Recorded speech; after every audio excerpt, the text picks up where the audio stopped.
Welcome to Music with Miss Elise at auralineday.com.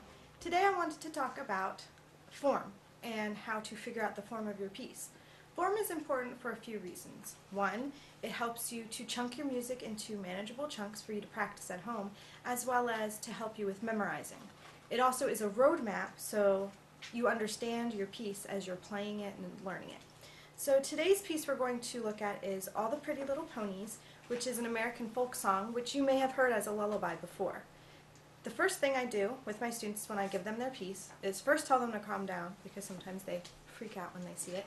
And the second thing I ask them to do is to get a pencil, and I will play through the piece and they will mark where they feel a cadence is. A cadence is just the end of a phrase. When we speak in sentences, and a period is at the end of a sentence. A cadence is the same thing.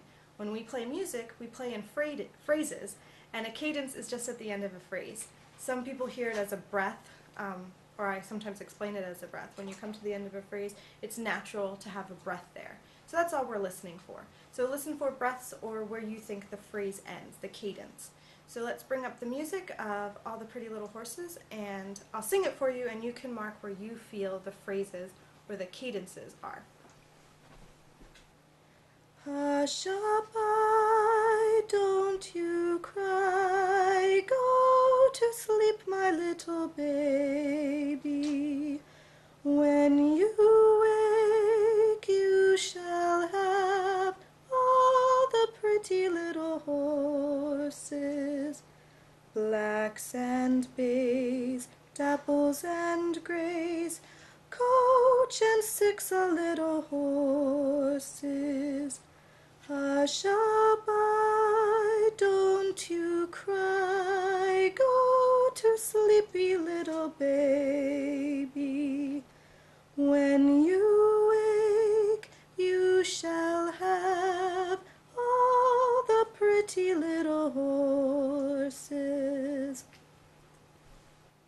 So where did you feel that the phrases ended? In this particular piece, every 4 measures is a cadence. So the first phrase is, hush-a-bye, don't you cry, go to sleepy little baby. And then that's the end of the phrase. So what we would do is I would take a highlighter and I would highlight that section. Here I highlight it in yellow and I mark it capital A. So that is big letter A, or the first phrase.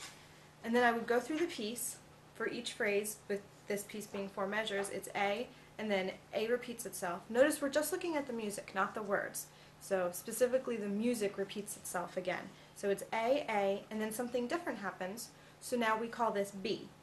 And then A comes in again, and then A repeats itself again. So here's what I have. Alright, so that is the basic form of this piece. A, B, A. Now what I would do is I would break it down even further into mini phrases. For instance, if you have a comma in your sentence. So these are mini phrases. So we look at the first phrase, letter A, and we break it down again. Now in this case, it's every 2 measures is a mini phrase.